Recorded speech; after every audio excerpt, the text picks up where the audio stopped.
History of the World by J. M. Roberts. Book 7 The End of the Europeans' World. Chapter 2 The Era of the First World War. This was Germany's doing. Irritated by the Anglo French agreement, the German government decided to show France that it would have to have its say in Morocco's affair at an international conference. They got it, but bullying France solidified the Entente. The British began to realize that they would have to concern themselves for the first time in decades with the continental balance of power. If they did not, Germany would dominate it. At the end of this road would be their acceptance of a role as a great military power on land, a change of the assumptions which British strategy had followed since the days of Louis XIV and Marlborough, the last age in which the country had put its major weight into prolonged effort on the continent. Secret military talks with the French explored what might be done to help their army against a German invasion through Belgium. This was not going far, but Germany then threw away the chance to reassure British public opinion by pressing forward with plans to build a great navy. It was inconceivable that such a step would be directed against any power except Great Britain. The result was a naval race which most British were determined to win, if they could not end it, and therefore the further inflammation of popular feeling.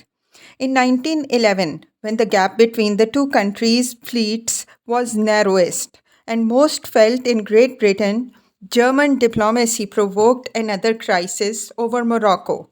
This time, a British minister said publicly something that sounded very much like an assertion that the Great Britain would go to war to protect France. Yet, when war came, it was in the South Slav lands. Serbia did well in the Balkan Wars of 1912 to 1913, in which the young Balkan nations first despoiled the Ottoman Empire of most that was left of its European territory, and then fell out over the spoils. But Serbia might have got more had the Austrians not objected. Behind Serbia stood Russia, launched on the program of rebuilding and expanding its forces. But that would take 3 or 4 years to bring to fruition. If South Slavs were to be shown that the dual monarchy could humiliate Serbia so that they could not hope for their support, then the sooner the better. Given that Germany was the dual monarch's ally, it, in turn, was unlikely to seek to avoid fighting Russia while there was still time to feel sure of winning. The crisis came when an Austrian archduke was assassinated by a Bosnian terrorist at Sarajevo in June 1914. The Austrians believed that the Serbians were behind it. They decided that the moment had come to teach Serbia her lesson and kill forever the pan Slav agitation. The Germans supported them. The Austrians declared war on Serbia on 28th July. A week later, all the great powers were at war, though, ironically, the Austro Hungarians and Russians were still at peace with one another. It was only on 6th August that the dual monarchy at last declared war on its old rival. German military planning had dictated the timetable of events. The key decision to dispose of France before Russia had been made years before. German planning required an attack on France to be made through Belgium, whose neutrality the British, among others, had guaranteed. Thereafter, the sequence of events fell almost automatically into place. When Russia mobilized to bring pressure on Austria Hungary for Serbia's protection, the Germans declared war on Russia.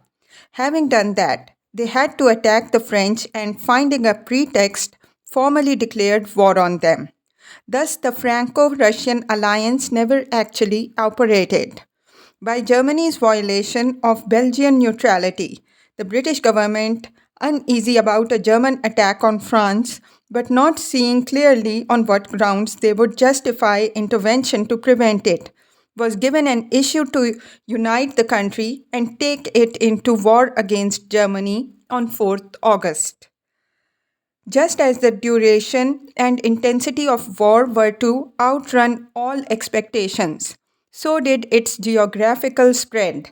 Japan and the Ottoman Empire joined in soon after the outbreak, the former on the side of the Allies, as France, Great Britain, and Russia were called, and Turkey on that of the Central Powers, Germany and Austria Hungary. Italy joined the Allies in 1915 in return for promises of Austrian territory. Other efforts were made to pick up new supporters by offering checks to be cashed after a victorious peace. Bulgaria joined the Central Powers in September 1915 and Romania the Allies in the following year. Greece became an ally in 1970. Portugal's government had tried to enter the war in 1914, but though unable to do so because of internal troubles, was finally faced with a German declaration of war in 1916. Thus, by the end of that year, the original issues of Franco-German and Austro-Russian rivalry had been thoroughly confused by other struggles. The Balkan states were fighting a third Balkan War, the War of the Ottoman Succession in its European theatre. The British, a war against German naval and commercial power. The Italians, the last war of the Risorgimento. While outside Europe, the British, Russians, and Arabs had begun a war of Ottoman partition in Asia, and the Japanese were pursuing another cheap and highly profitable episode in the assertion of their hegemony in the Far East. One reason why there was a search for allies in 1915 and 1916 was that the war then showed every sign of getting bogged down in a stalemate no one had expected. The nature of the fighting had surprised almost everyone. It had opened with a German sweep into the northern France. This did not achieve the lightning victory which was its aim, but gave the Germans possession of all but a tiny scrap of Belgium and much French territory too. In the east, Russian offensives had been stopped by the Germans and Austrians. Thereafter, though more noticeably in the west than the east, the battlefields settled down to siege warfare on an unprecedented scale. This was because of two things. One was the huge killing power of modern weapons. Magazine rifles, machine guns, and barbed wire could stop any infantry attack not preceded by pulverizing bombardment. Demonstrations of this truth were provided by the huge casualty lists. By the end of 1915, the French army alone had lost 300,000 dead. That was bad enough. But in 1916, one 7-month battle before Verdun added another 315,000 to this total. In the same battle, 280,000 Germans died. While it was going on, another struggle further north on the Somme cost the British 420,000 casualties and the Germans about the same. The first day of that battle, 1st July, remains the blackest in the history of the British Army, when it suffered 60,000 casualties, of whom more than a third died. Such figures made nonsense of the confident predictions that the cost of modern war would be bound to make the struggle a short one. This was a reflection of the second surprise, the revelation of the enormous war-making power of industrial societies.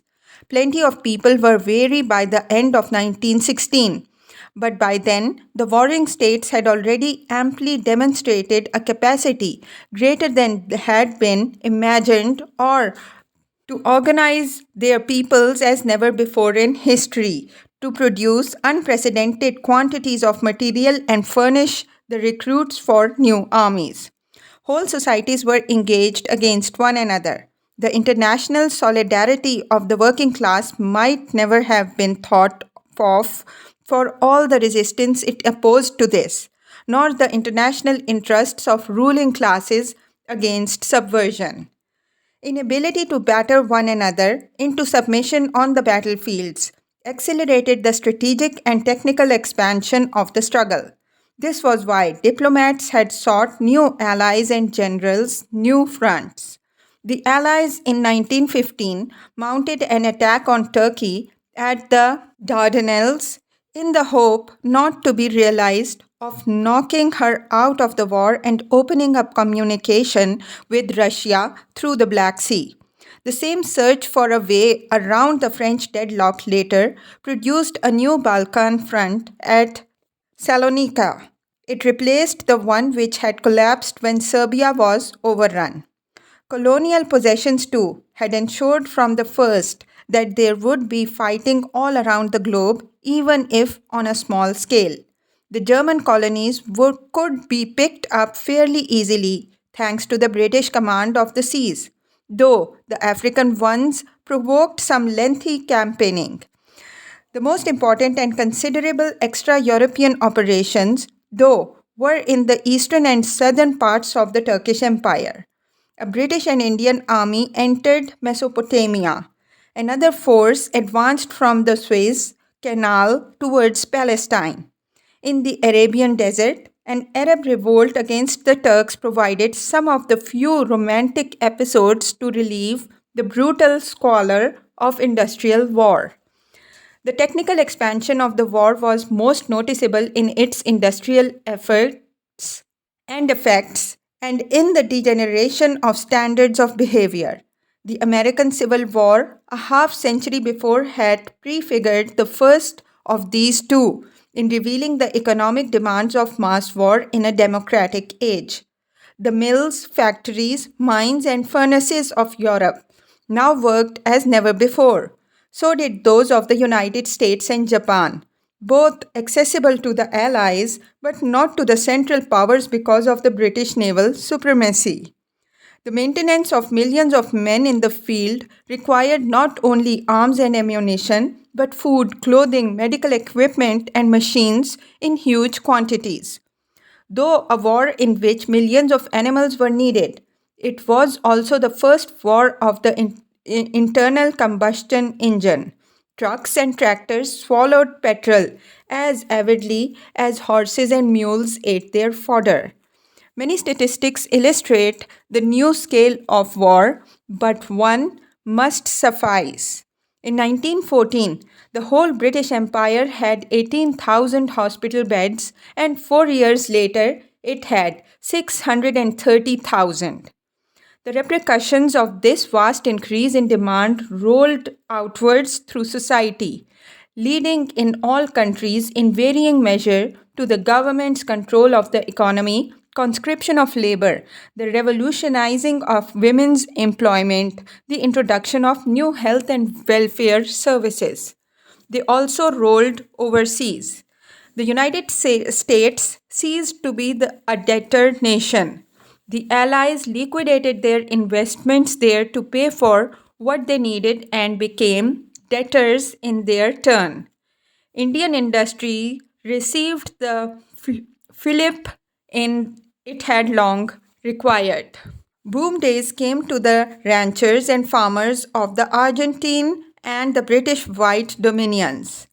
The latter also shared the military burden, sending soldiers to Europe and fighting the Germans in their colonies. Technical expansion also made the war more frightful. This was not only because machine guns and high explosive made possible such terrible slaughter. It was not even because of new weapons such as poison gas, flamethrowers, or tanks, all of which made their appearance as soldiers strove to find a way out of the deadlock of the battlefield. It was also because the fact that whole societies were engaged in warfare brought with it the realization that whole societies could be targets for warlike operations. Attacks on the morale, health, and efficiency of civilian workers and voters became desirable. When such attacks were denounced, the denunciations were themselves blows in another sort of campaign, that of propaganda. The possibilities of mass literacy and the recently created cinema industry supplemented and overtook such old standbys as pulpit and school in this kind of warfare. The British charges that the Germans who carried out primitive bombing raids on London by airship were baby killers. Germans retorted that the same could be said of the sailors who sustained the British blockade.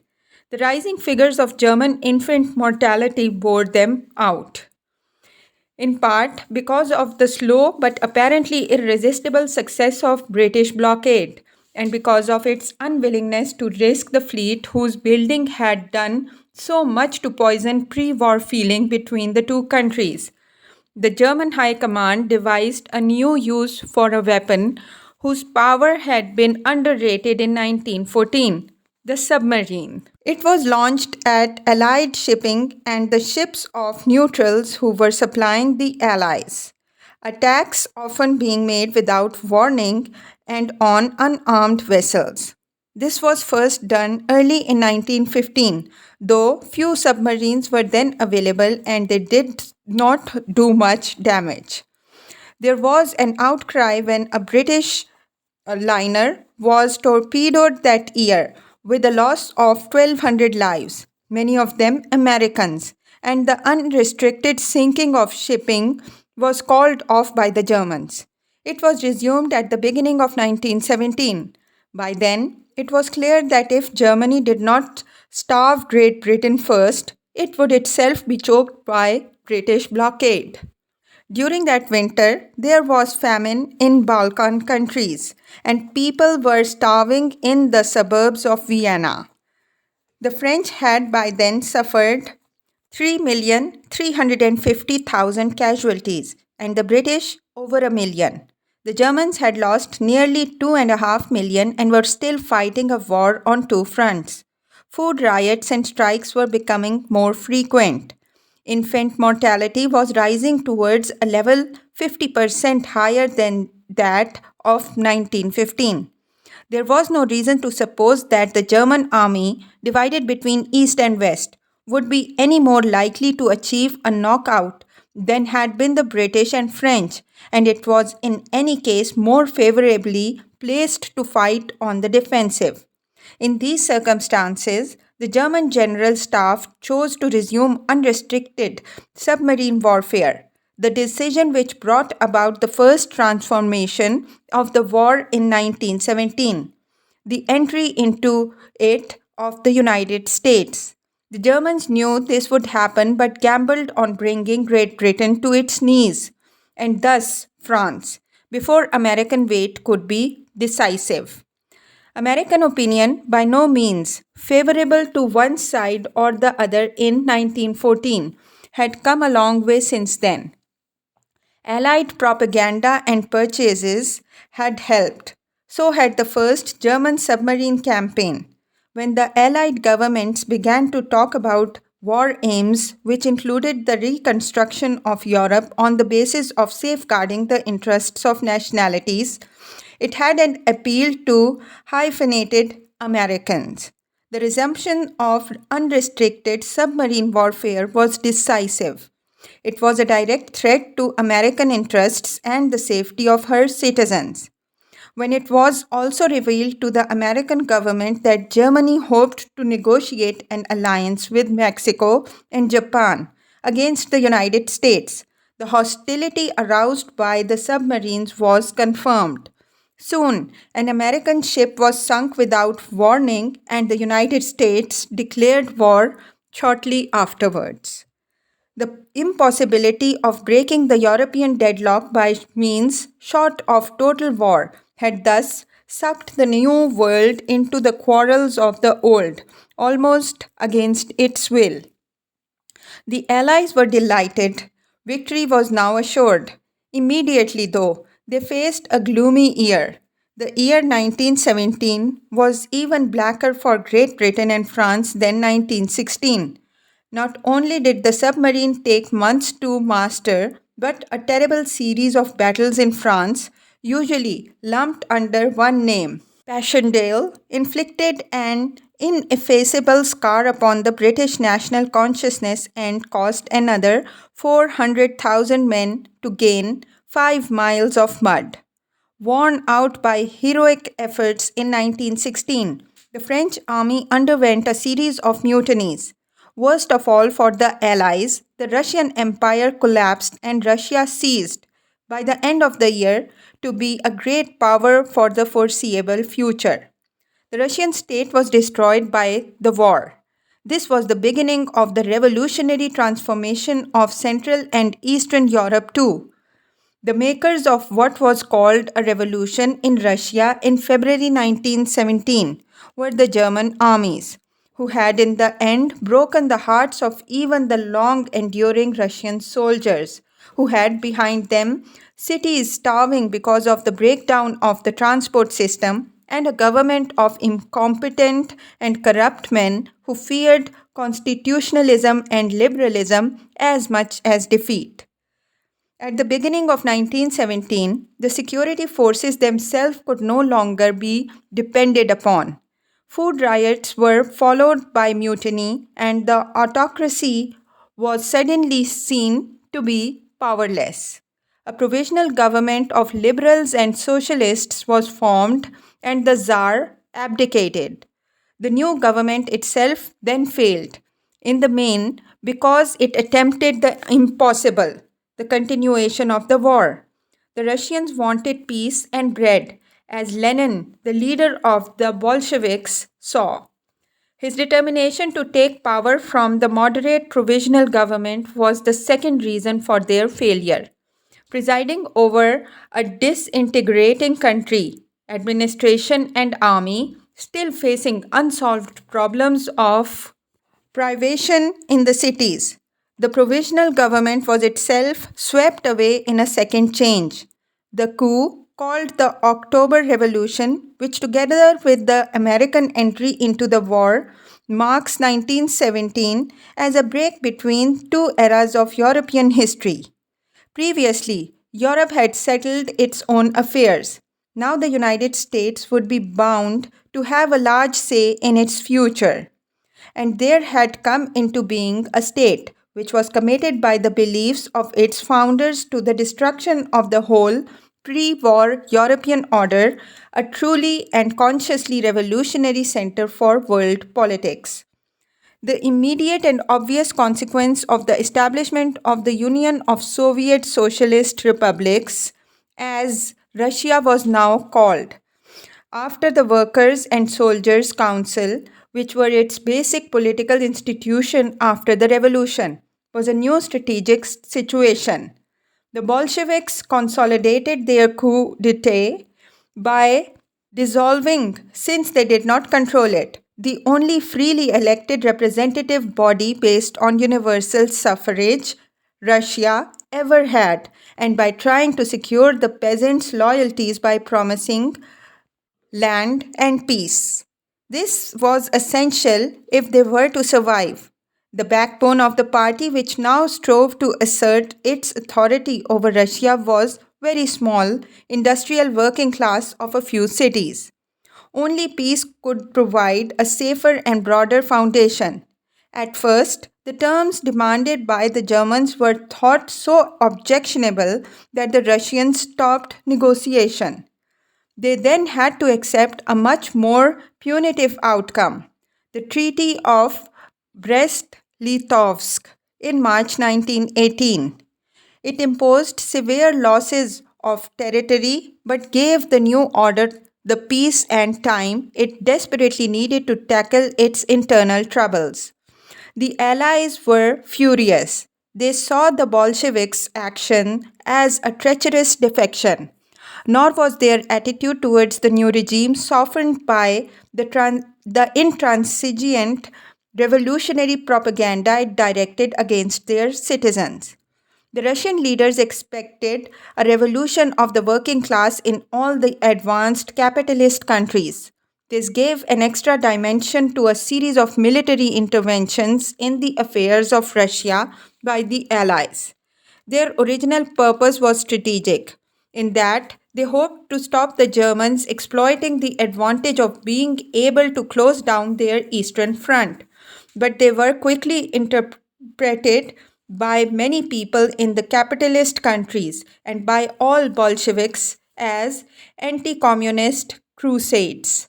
Worse still, they became entangled in a civil war which seemed likely to destroy the new regime, even without the doctrinal filter of Marxist theory, through which Lenin and his colleagues saw the world. These episodes would have been likely to have soured relations between Russia and the capitalist countries for a long time. Once translated into Marxist terms, they seemed a confirmation of an essential and ineradicable hostility. Memories of this influenced Russian leaders for the next 50 years. They also helped to justify the Russian Revolution's turn downwards into authoritarian government. Fear of the invader as a restorer of the old order and patron of the landlords combined with Russian traditions of autocracy and police terrorism to stifle any liberalization of the regime. The Russian communists' conviction that revolution was about to occur in Central and Western Europe was in one sense correct, yet crucially wrong. In its last year, the war's revolutionary potential indeed became plain, but in national, not class forms. The Allies were provoked in part by the Bolsheviks to a revolution strategy of their own. The military situation looked bleak for them at the end of 1917. It was obvious that they would face a German attack in France in the spring without the advantage of a Russian army to draw off their enemies, and that it would be a long time before American troops arrived in large numbers to help them in France. But they could adopt a revolutionary weapon. They could appeal to the nationalities of the Austro Hungarian Empire and no longer had to stand by their treaty of agreement with the Tsarist Russia. This had the additional advantage of emphasizing the Americanize the ideological purity of the Allied cause, now that it was no longer tied to Tsardom. Accordingly, in 1918, subversive propaganda was directed at the Austro Hungarian armies and encouragement was given to Czechs and South Slavs in exile. Before Germany gave in, the dual monarchy was already dissolving under the combined efforts of reawakened national sentiment and a Balkan campaign which at last began to provide victories. This was the second great blow to Old Europe.